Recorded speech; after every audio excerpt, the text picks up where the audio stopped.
that it would be a great opportunity to kind of show off what we love about our Contour convection oven / microwave. We've noticed a lot of feedback from we belong to a lot of different RVing groups because it's really how we learn, and it's kind of our community out here.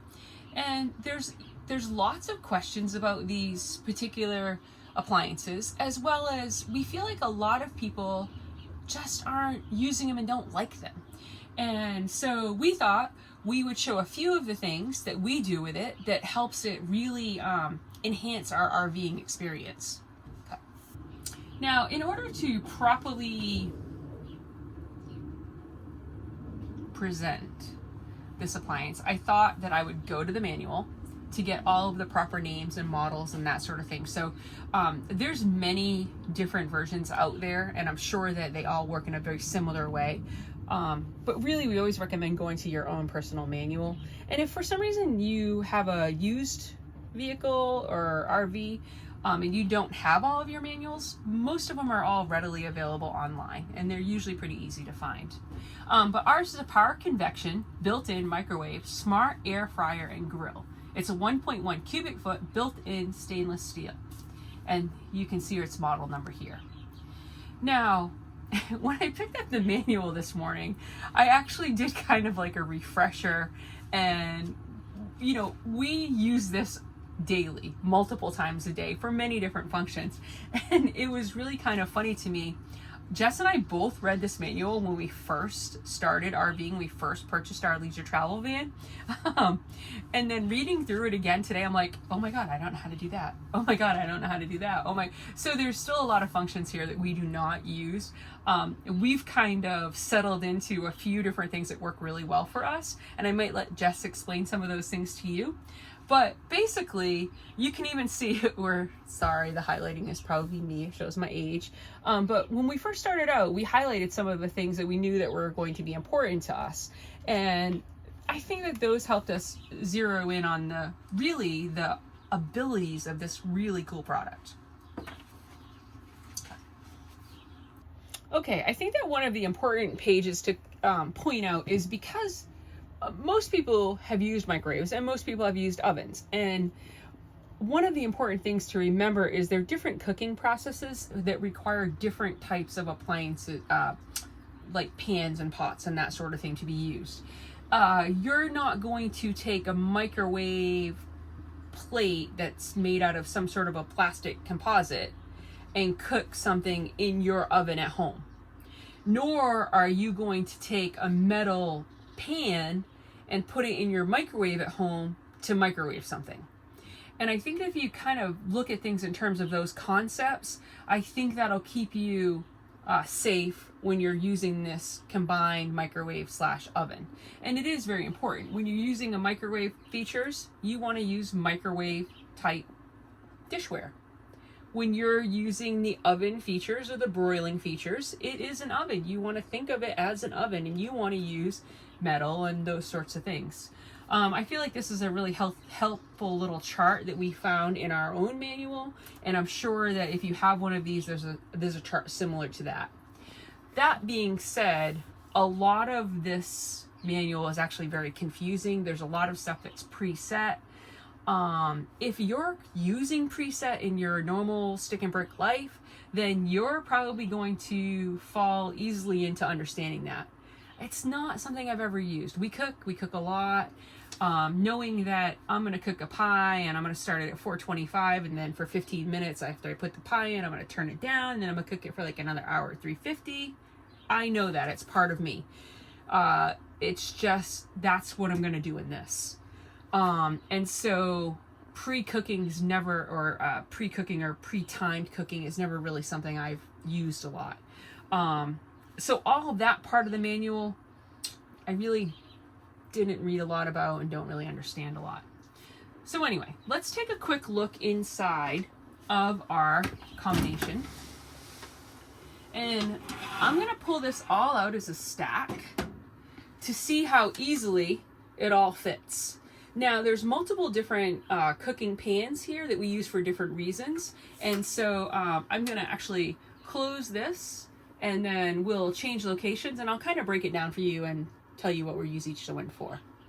So, I'm going to kind of take this stack apart. This is a wonderful tool that we found. It is a microwave popcorn cooker. That's it. It's its only job. We have multi-purposed it, so we, in addition to using it to cook the popcorn, we use it as a bowl. And sometimes if I need an extra snack bowl for some reason, if we're, you know, eating with a bunch of people and we want something to put tortillas or chips in, it secondary works as a bowl.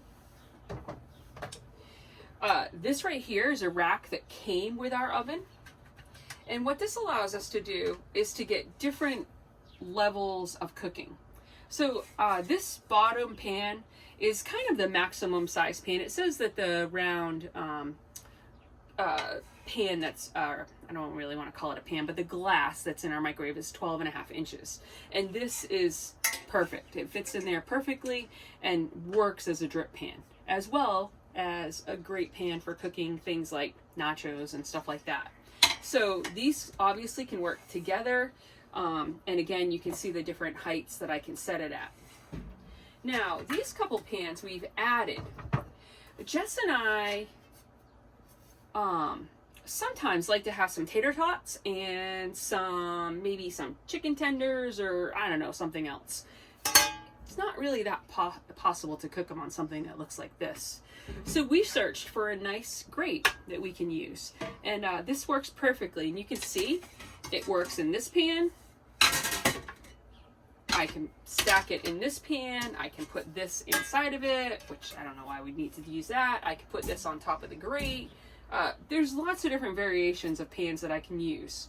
This happened to come with it. So again, now I have two pans that I could use to cook a pizza in, or like I say, nachos or something like that. And then initially when we started our journey, we started with a round, deeper casserole pan. And we cooked to several things in it, and it just didn't work. It was too deep. Pause. Initially, when Jess and I started our journey, we had brought a smaller casserole pan. So it was a little bit narrower than this, and probably about 3 inches deep, 4 inches deep maybe. Because we thought that would be a great option for, like, if we wanted to cook like a casserole or shepherd's pie or anything like that. And we found that it didn't work. We found that it just didn't cook evenly throughout the whole, whatever it was we were trying to cook. And so I think that what we realized is that because this is a convection oven, and what convection basically means is that the air is heated, the air inside the oven is heated, and it is constantly rotated with like a fan. And so that air not only cooks all of the sides that it can get to, but it also cooks around, and different than a regular conventional oven. And so what we realized, if we had a shallower container and even use things like racks, then what happened is the air much more efficiently is able to circle around the products. And so this 9-inch glass pie plate totally solved all of our issues that we had with baking, or casseroles or anything like that.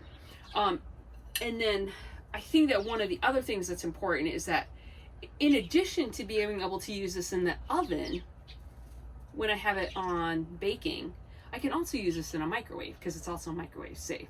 And so it's one of those pans that I can really use for whatever we want. Now, kind of what we talked about earlier, you can see all these pans have some metal in them. So I'm only going to be using these things if I'm using the broiler feature or if I'm using the oven feature. These are not microwave type pans. Cut. Now, in addition to utilizing our glass pan in the microwave or the oven, we also ensured that when we selected dishes to bring with us, they were all microwave safe. So we have various colored plates, lightweight, microwave safe, same thing. I mean, these are all easily accessible. They come from like Walmart or something like that. Just make sure they say microwave safe or dishwasher safe. And that means I can heat things in the microwave. I can go from the fridge to the microwave. It just makes things so much simpler.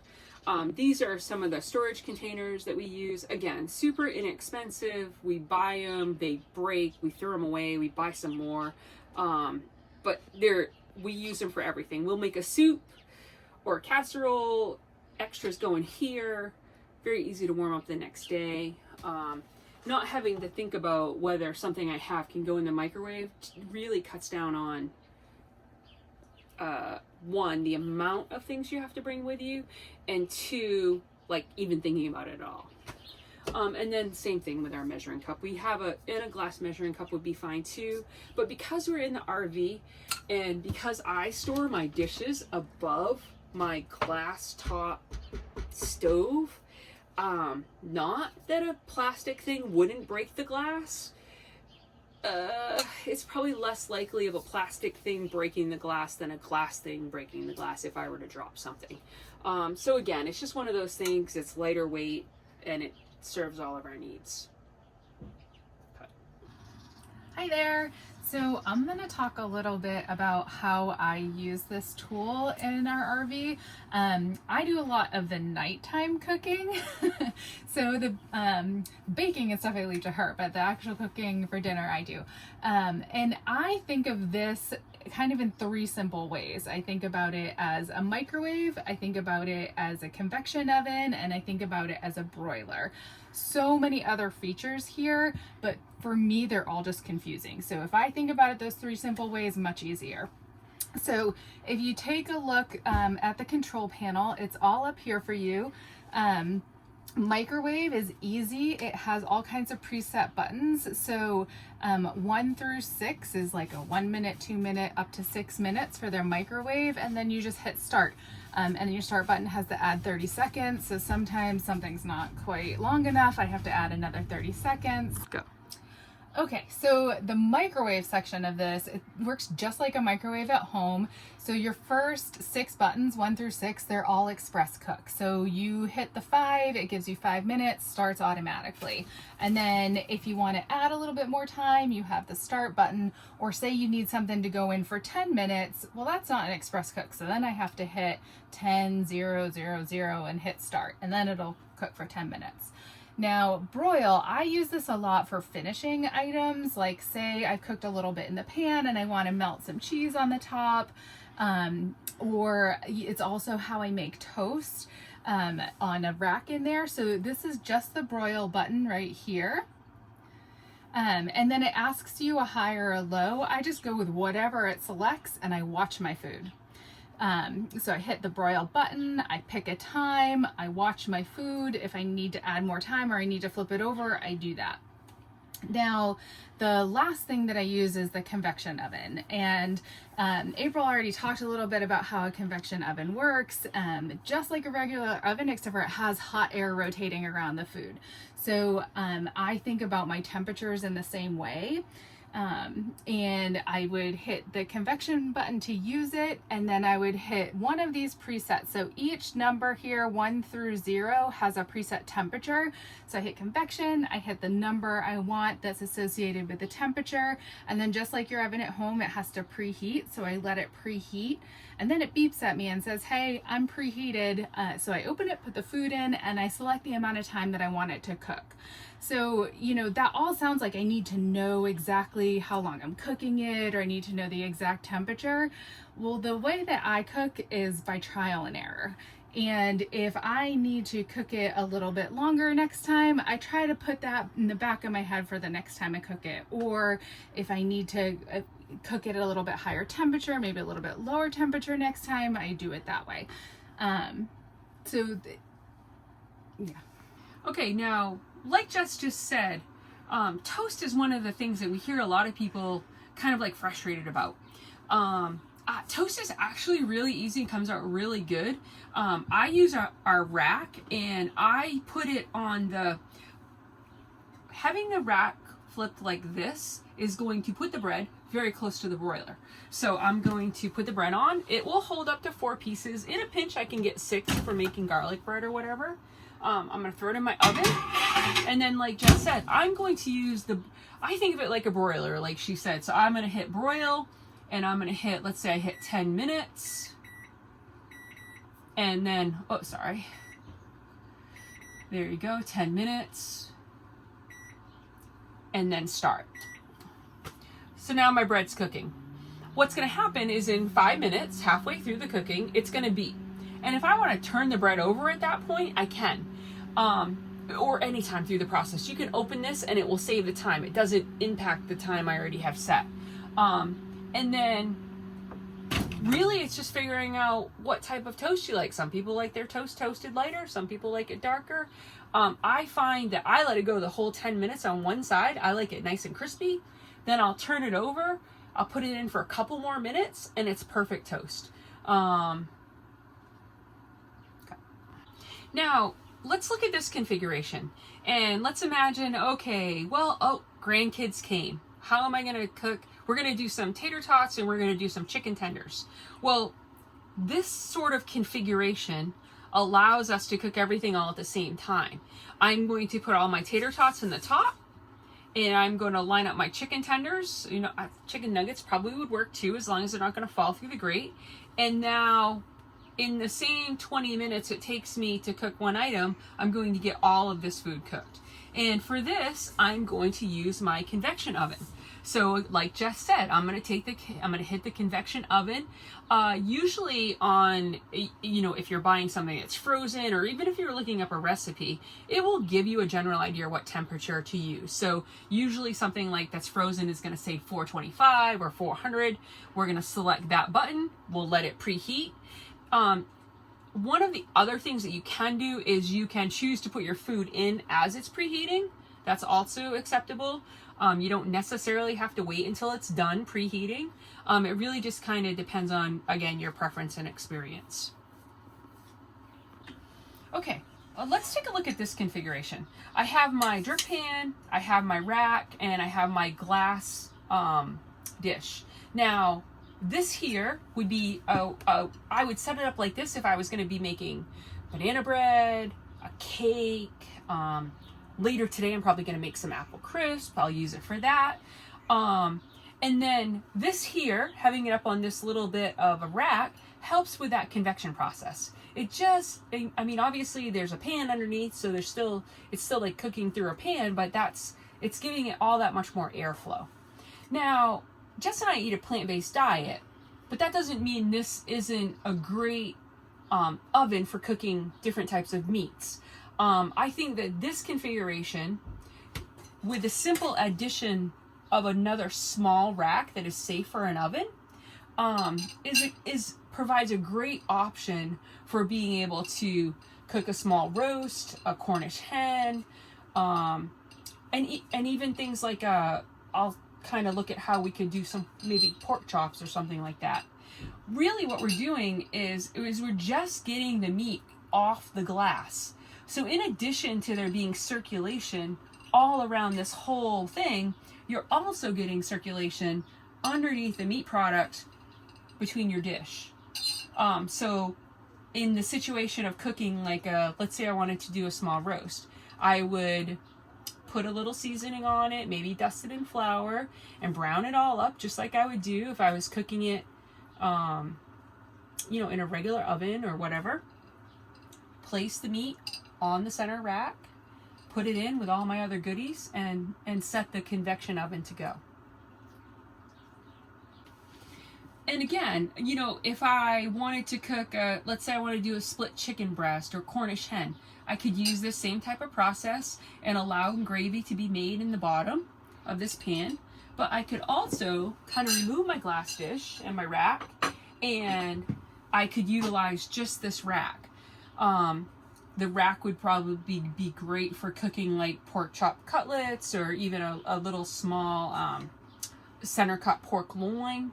The only thing you want to be aware of, just like in your regular oven, is your drippings are going to create some smoke and that sort of thing. So because I don't have experience myself doing it in this oven, that might be something you'd have to, you know, put a little liquid in the bottom of your pan to try to minimize any smoking or anything like that. But again, there's definitely the ability with just these few different racks that we have to really cook whatever it is you're interested in. Well, I hope this information has been helpful. I mean, it's, to us, we really like using this oven microwave combination. One thing I haven't mentioned yet that is important is that the glass rack that's in the bottom needs to be able to move freely. And if you noticed, all of our tools, meaning pans, are round. And whatever you put in the oven needs to be able, whether it's the microwave or whether it's the oven features, broilers, whatever, they have to be able to rotate without getting stuck. The rotation is part of the even cooking. And so it's probably not recommended to use any sort of a square pan unless it's small enough to be fully able to rotate. We love our little oven combination. I hope that this is kind of a simplistic way to look at it. I hope maybe that has cleared up a little bit of the confusion.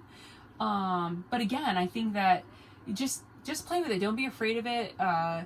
If you, like Jess said earlier, if it didn't cook quite as long or you weren't happy with the temp, just make those adjustments in the future. I think the more that you use an appliance like this, whatever it is, your comfort level will improve and your happiness with it will probably also improve. So again, I hope this has been helpful. Jess, thank you for all of your information and your wonderful dishes that you make out of this oven. And I'll see you guys later.